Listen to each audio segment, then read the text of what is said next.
Hər vaxtınız xeyir olsun. Bir xəbəri diqqətinizə çatdırmaq istəyirəm. Deməli, sosial şəbəkələrdə, eyni zamanda bəzi media subyektlərində məlumat paylaşılmışdı. Nərimanov rayon ərazisində tikinti aparılan zaman vətəndaşa təzyiq göstərilməsi ilə bağlı və məlum olub ki, həmin tikinti baş nazir Əli Əsədova məxsusdur.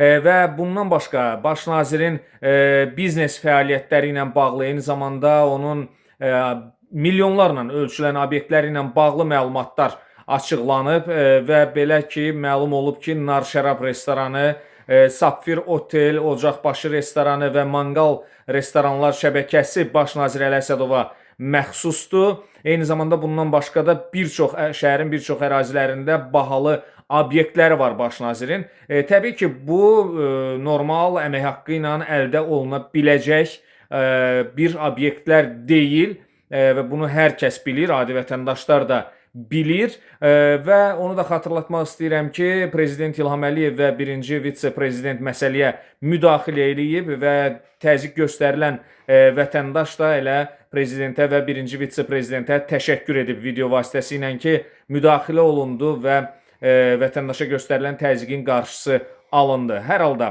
vəzifədən sui-istifadə etmək və ona verilən səlahiyyətlərdən sui-istifadə etməyin axırı yaxşı bitməz.